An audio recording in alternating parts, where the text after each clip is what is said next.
What's up guys, and welcome to another video. We are back to some gym tutorials for you, and today we're going to go through a couple of tips and tricks and little hacks which I use and have been using in the gym for the past 15 years of training to make my life easier and to make some of the exercises and workouts more efficient.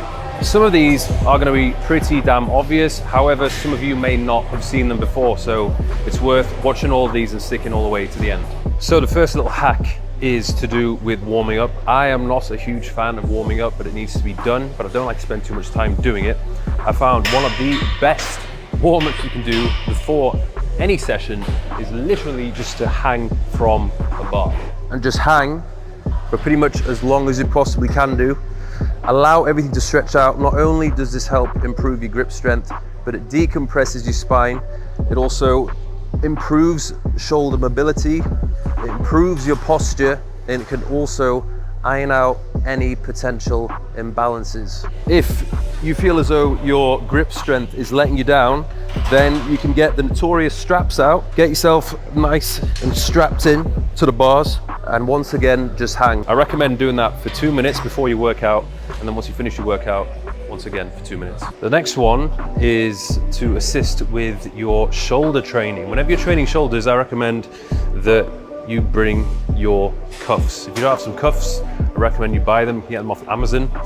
What these will do is they'll basically take away unnecessary tension which you place onto your bicep and forearm when you're gripping any kind of dumbbell or cable or machine when doing a lateral raise. Even the lateral raise machine, once I hook these into position here, I notice a huge difference compared to doing it with just holding onto the handles. You can do exactly the same thing and put more tension onto your delt and prevent yourself from using sloppy form when you start to lose the grip. Once you've mastered the art of doing a dip and a pull-up, it will get to the point where you need to add some more resistance to that movement. So one of the best ways you can do that is by using a belt like this, where you attach a plate to it and just rep it out once again. But let's say, for example, you're at the gym and you do not have a belt. What can you do? Well, very simply, just pick up a dumbbell and put it between your legs. So for example, if we're doing dips, cross your legs together, bend them, the dumbbell's firmly in place, and you can just carry out with the movement. And once you've reached failure, you could just drop it and then continue with just your body weight. Same thing for the pull-up. In between your legs, cross and go. You reach failure, let go, and then just rep it out. God, what a genius. Smash. This one is to do with split squats. Now, when you get yourself set up, most people tend to use a bench to support that back foot. And then there's kind of that awkward point where you're like, well, should I point my foot? Should I rest my foot?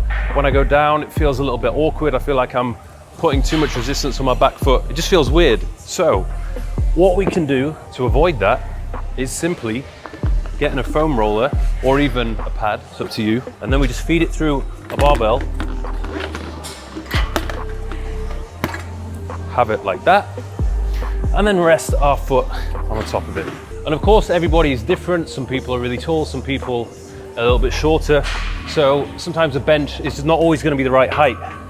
So with the bar, you can adjust it to suit your height. And once again, make that movement a whole lot more comfortable.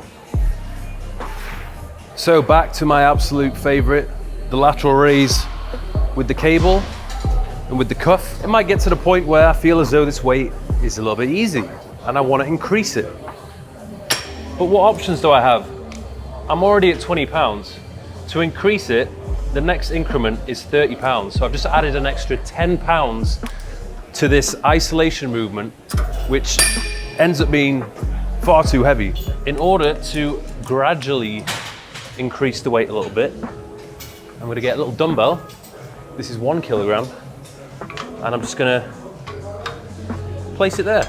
Going from 20 pounds to 30 pounds in one go is a 50% increase in weight, which for a lateral raise is pretty outrageous. So all we're really looking for is an increase in 10 to 15%. Next one is to do with the dumbbell preacher curl. This exercise is one of my favorites when training biceps because it allows you to just lock yourself into position, and you can also assist once you reach failure. The problem is not every gym has a preacher curl, so next best thing, which pretty much every single gym will have, is an adjustable bench. And you can just mimic the same setup of the preacher curl, and sometimes it can actually have a better angle, or at least you can maybe change the angle to suit your needs or to vary up the resistance curve. Lean back into it, ensure your arm is completely straight, and you've pretty much once again got yourself exactly the same as a preacher curl. Next one is to do with deadlifts. Now, a lot of people, when they do deadlifts and they try and get themselves into the position they're supposed to get into, it's uncomfortable for them. Maybe they don't have the flexibility to bend adequately at the ankles or even at the hips. So when they go into trying to do a deadlift, already they start off the movement with a rounded lower back, which is a recipe for injury. So you can either use big plates or you can use wooden blocks. This basically elevates the plates off the ground by a couple of inches. So this, for a lot of people, is going to be more comfortable for them. It will reduce the risk of injury and it'll allow them to lift a little bit more weight. I've always preferred to do it this way just because it feels a lot more suitable for me to get into position.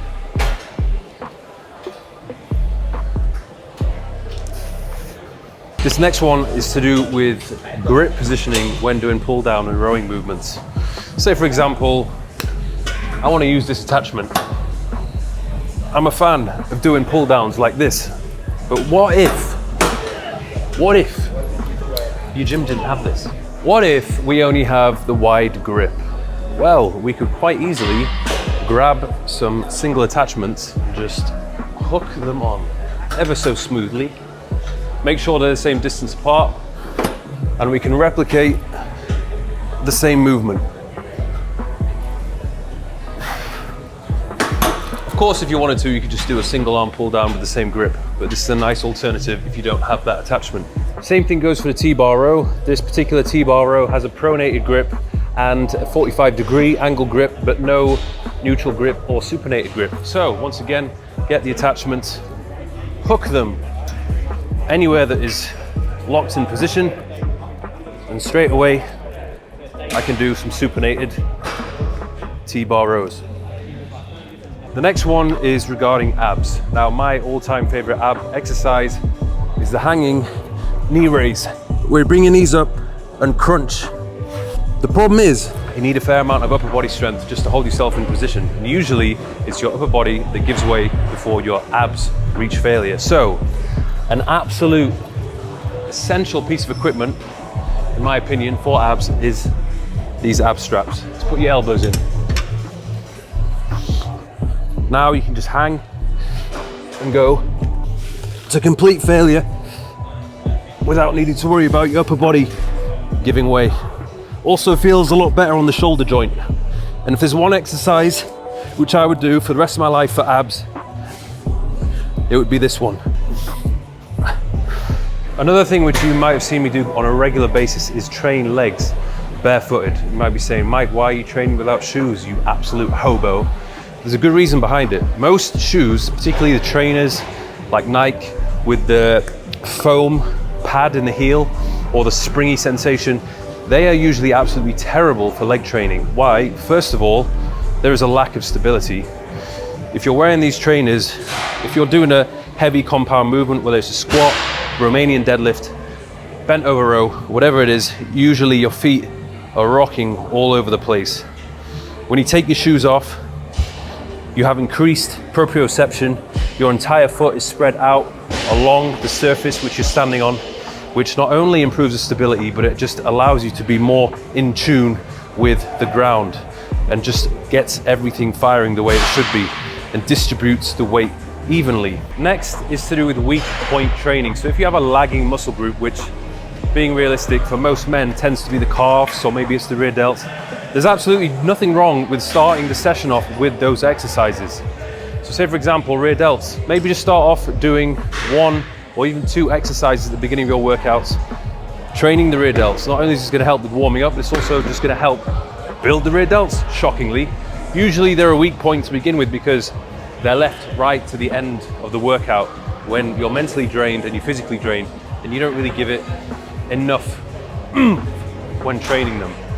So switch it up, bring them to the front and train them more frequently. If you do calves, starting the session off 3 times per week or 4 times per week, then guess what? If you do it consistently, they're gonna grow. Next one is to do with front squats. Sometimes it is a little bit awkward for people to get into this position or even this position. If you are that person, then you can just wrap some wrist straps around the bar, hold on to the bottom of them, and just let it rest on your shoulders as you go into the front squat position. So there we have it, guys, a couple of little tricks which you can use inside of the gym. If you already knew all of them, well, I am extremely sorry for wasting your time. But for those who didn't know you could do some of those things, then guess what? I've just made your life a little bit easier. So make sure you check out Thirst app. That is my app, which is the next best thing to having me as your coach. Some of the best workouts which I have used over the past few years to get me absolutely jacked beyond belief. We've got 3-day, 4-day, 5-day splits for beginners, advanced and experienced trainees. Thirstapp.com. Don't miss out. I'll see you guys in the next video.